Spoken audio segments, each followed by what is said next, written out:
Hello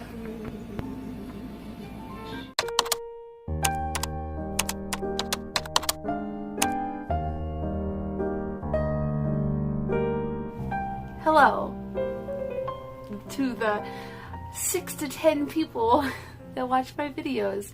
I love you guys the most. You're my favorite. I figured it was time to do a life update. So that is what we shall be doing here today.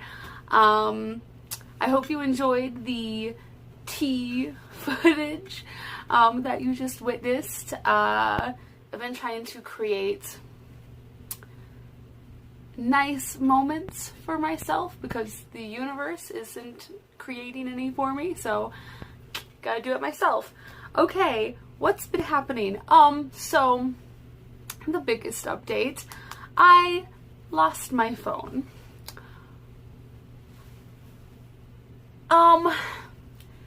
And it's fine. I have a backup phone, like that's not a problem. That's fine. It's just the year and a half of creative works that were on it and have now disappeared. Just a lot of creative work that I spent time and energy on, gone. In a 30-minute period of my life, just disappeared. And that's heart-wrenching. And if I ever hear the phrase, "That's why we back things up," I would black out, and then I would come to, and there would be blood on my hands. Wasn't until I was watching the blood on my hands I even knew they were dead. So that happened, and it was tragic. So I am filming this on my backup phone that my friend sent to me, and they're an angel. And so I will be using this until I can get a Galaxy Note 9 again, because that's the phone that I had, and I'm obsessed with it. I was in love with it. It was like my soulmate phone, and I would need another one immediately.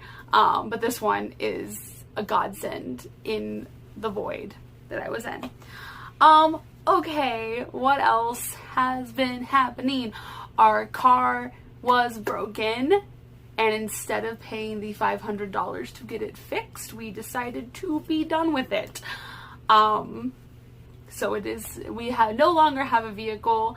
My partner has a bike to get to work, so that's great. I am currently walking. I plan to get some roller skates soon.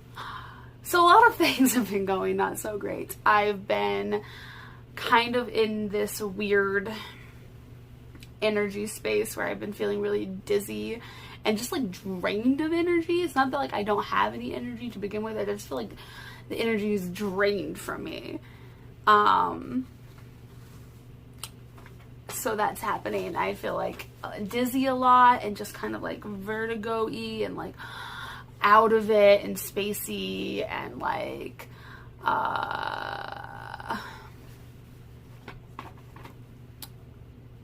disassociating. Yes, okay. My best friends have started doing drag and burlesque with this at this certain location, and I went to an event and that was really cool, and so I think I'm going to do that soon once I have money to build up some costumes. So that's like one, really exciting, but also terrifying. I have never done drag in front of a live audience before, or even like with other people around. Well, we did some digital shows last year. Was that this year? No, that was this year. Oh my god. We did 2 digital shows, and the first one I did masculine drag for, and the second one I was like an alien non-binary creature, which was a lot of fun. But those were digital, and not in front of like live in front of strangers where like things could go wrong and people could judge me in real time in the same room as me.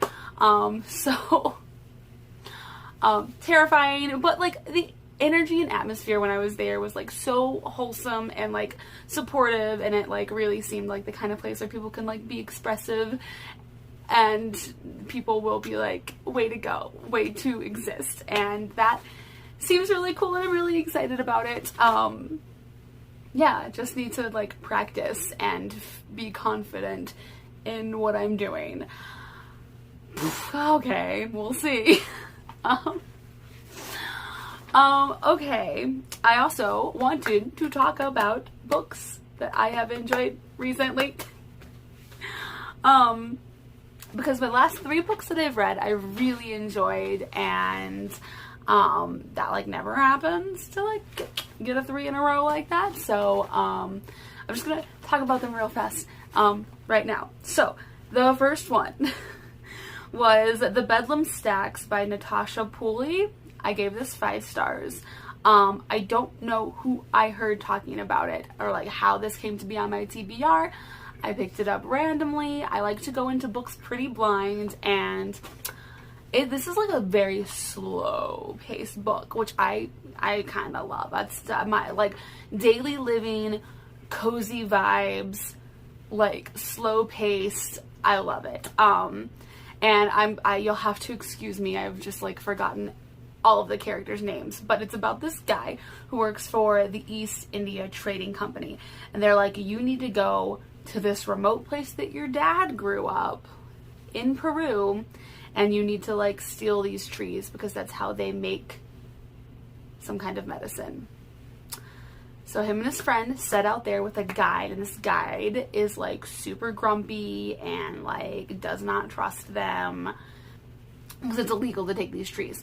But it's like, I don't know if it's magical realism, but there's like fantasy elements that happen, and there's like fairy tale elements that happen. So there's like it's this small town where everyone is deformed in some way, has some sort of deformity, and there's these statues that I wouldn't say worship, but that they honor, but there's like these moving statues, and there's like a line that you're not allowed to cross or you'll die, and just like the friendship that happens, that like builds between the main character and their guide, because they like, there's these moments where they like know each other's little quirks, and like the guide has, I'm not sure what it's called, but where you like can't feel, so you can't feel heat or cold or what have you, and so he's like washing this other person's laundry, and it's like boiling hot water, and he like, the main character like knocks on the window and says, put snow into it, it's way too hot. And he knows that he can't like feel that it's too hot, but it could still burn his skin. So then the guy's like, all right, and he like adds the snow in, and it's just like little things like that. And it's like their friendship is like, it's not gay necessarily, but it's like this, it's kind of on the verge, and it's like this wholesome companionship, and they like understand each other, and it's just so wholesome. And then there's like moments where they're just like having coffee together in the kitchen, and it's just like all these little quiet cozy living moments, and there's some intense stuff that happens as well. So I won't get into that. It doesn't really have like a happy ending really, but it's a really interesting ending, and I want to read this book again immediately so I can tab it, because I read it digitally, and it was so good. I just really enjoyed it. If anyone else has read this book, please let me know so we can talk about it, okay? Because yes, that was The Bedlam Stacks, and I loved it. 5 stars. And then I read The Diviners by Libba Bray, I think is how you pronounce it. Libba? Yes, that seems right. 4.5 stars. This is a book that I remember people talking about when I first got into BookTube years ago, like back when it was big, you know. And so if you haven't heard of this, even though I'm sure most of you have and read it, this is old news, but I don't really read new releases, so I'm always going to be behind on the hype.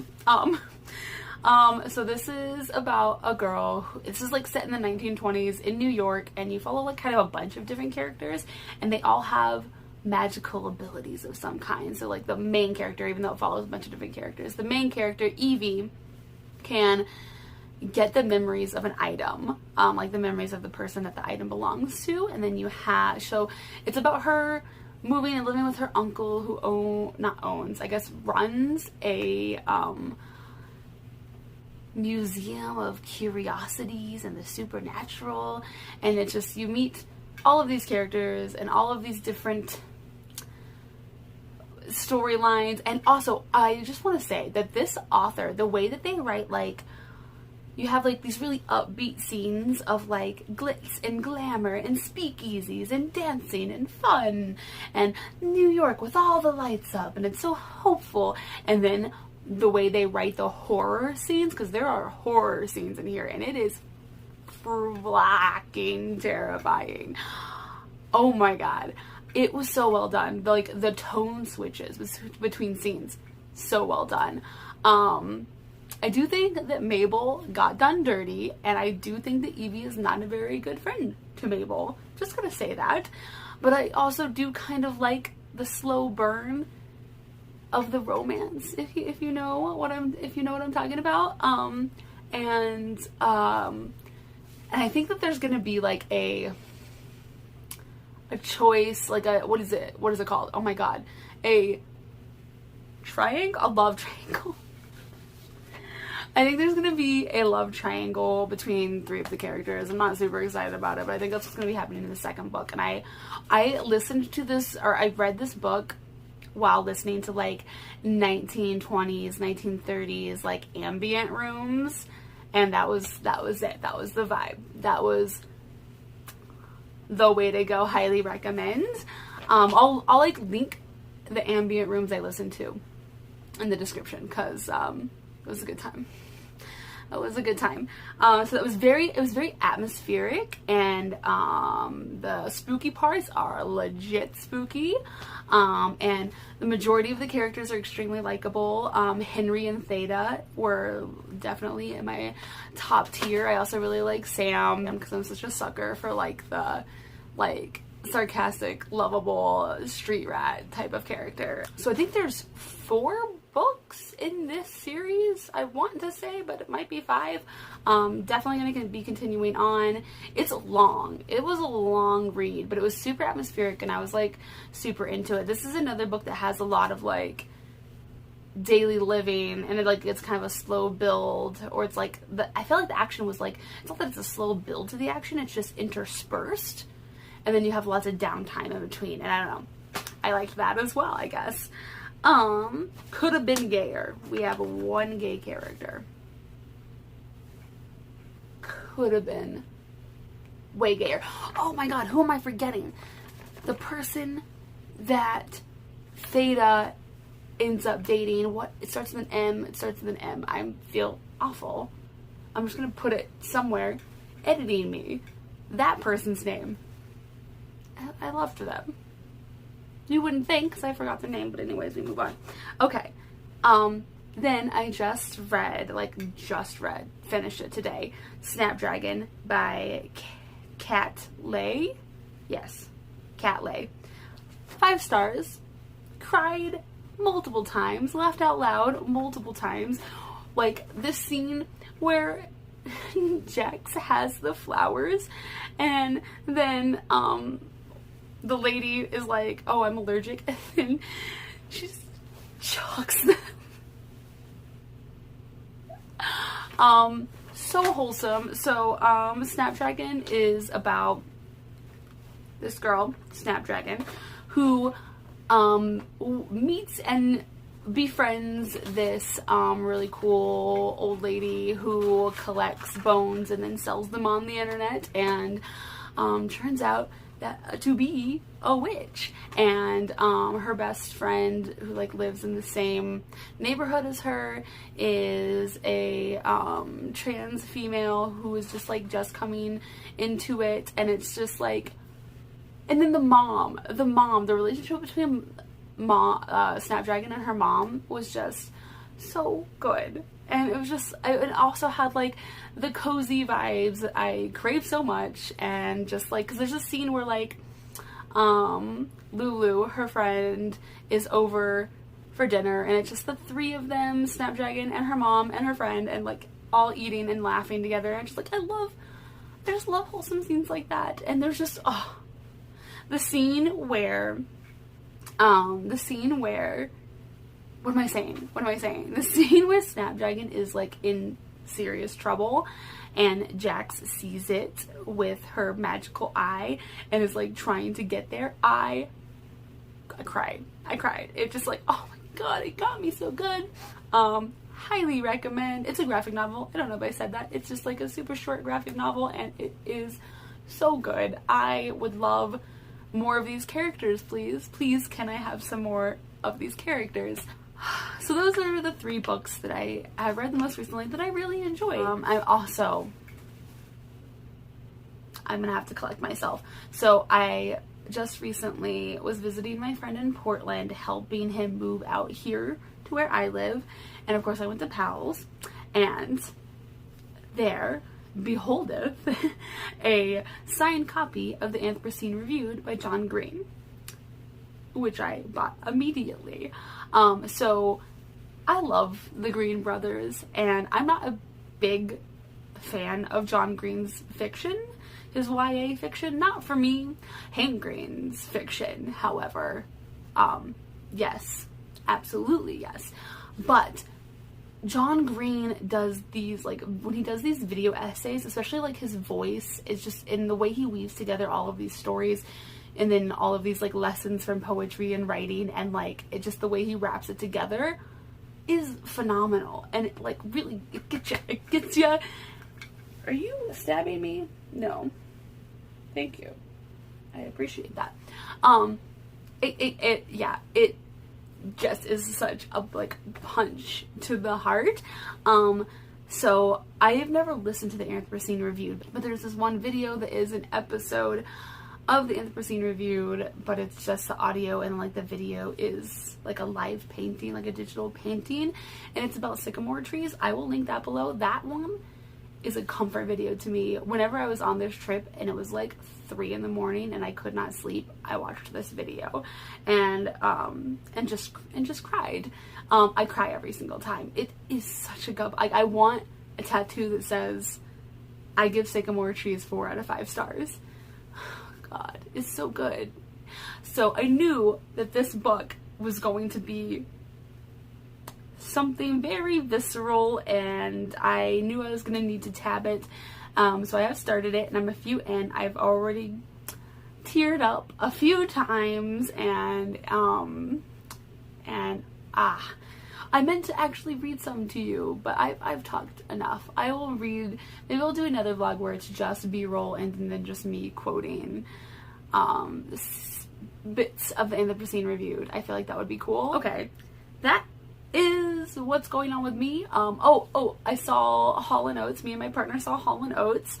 It was our first concert since like the lockdown of last year. We were actually supposed to see them last year, but that obviously got postponed. And it was everything I could have hoped and dreamed for. They were vibing. And it was just delightful. I am very, very happy about the experience. I hope everyone's doing well and you're taking care of yourself and you're creating moments that bring you some sense of celebration of being alive. See you all next time. Mwah.